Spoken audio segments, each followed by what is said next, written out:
A brain tumor is a growth of abnormal cells in the brain. The anatomy of the brain is very complex, with different parts responsible for different nervous system functions. Brain tumors can develop in any part of the brain or skull, including its protective lining, the underside of the brain stem, the sinuses and the nasal cavity, and many other areas. There are more than 120 types of tumors that can develop in the brain.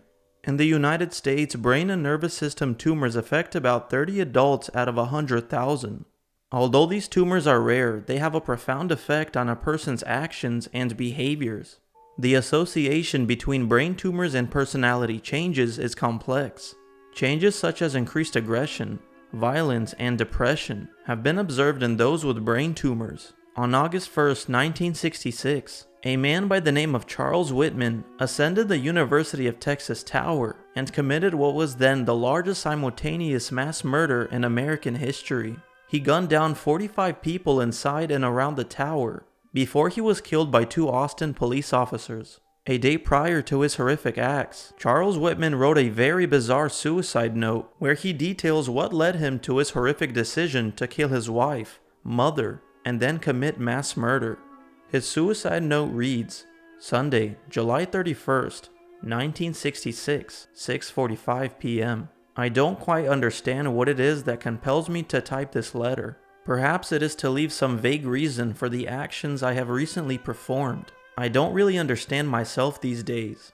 I am supposed to be an average, reasonable, and intelligent young man. However, lately, I can't recall when it started. I have been a victim of many unusual and irrational thoughts. These thoughts consistently recur, and it requires tremendous mental effort to concentrate on useful and progressive tasks.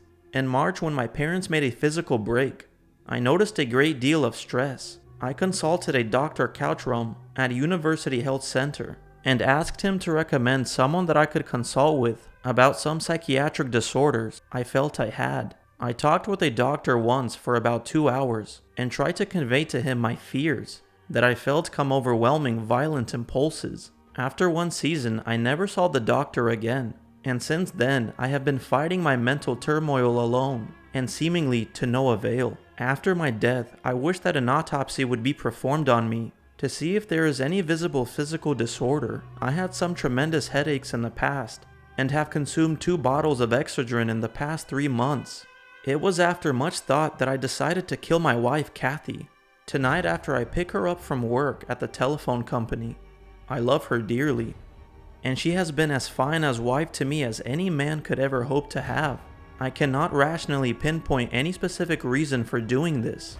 I don't know whether it is selfishness, or if I don't want her to have to face the embarrassment my actions would surely cause her. At this time, though the prominent reason in my mind is that I truly do not consider this world worth living in, and am prepared to die, and I do not want to leave her to suffer alone in it. I intend to kill her as painlessly as possible. Similar reasons provoke me to take my mother's life also. I don't think the poor woman has ever enjoyed life as she is entitled to. She was a simple young woman who married a very possessive and dominating man. All my life as a boy until I ran away from home to join the Marine Corps.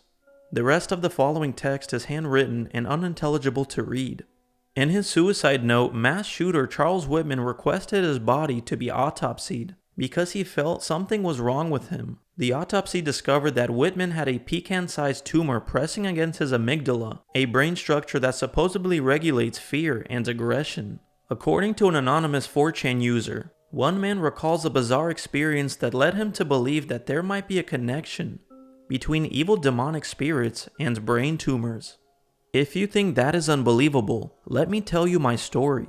When I was young, I distinctly remember the day my life changed. I was an outgoing, charismatic child who quickly made friends with everyone.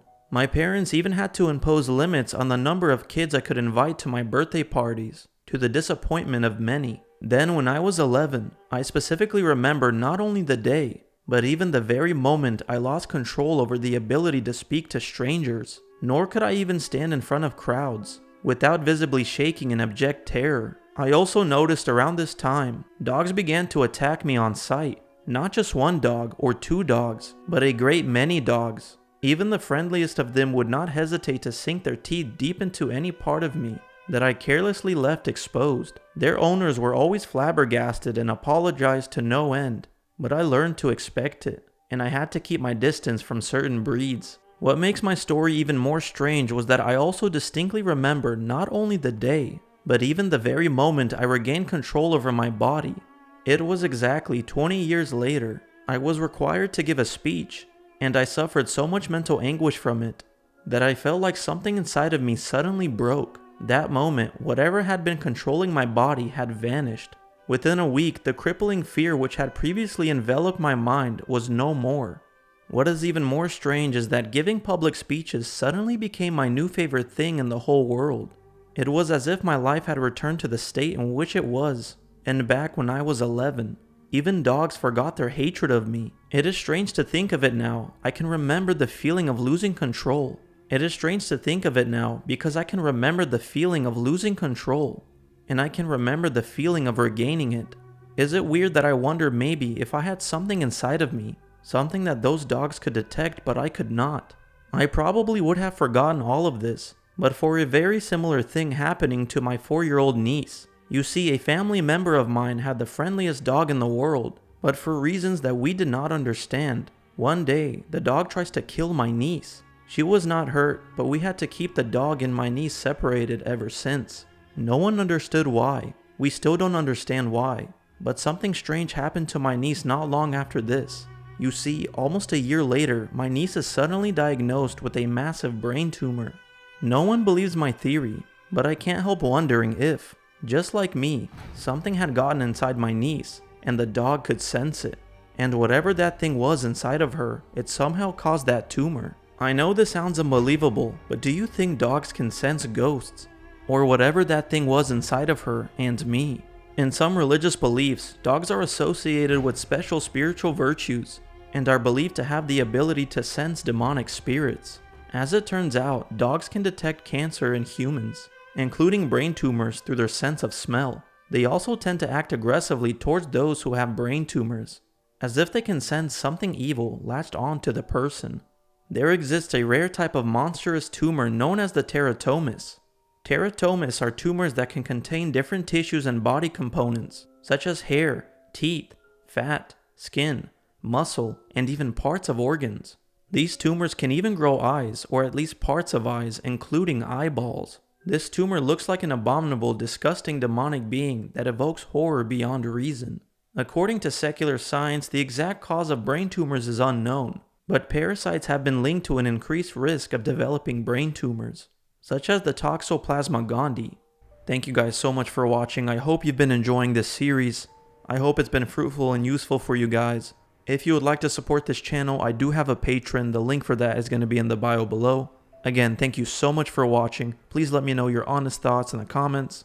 Please like, share, and if you enjoyed, subscribe. Till next time.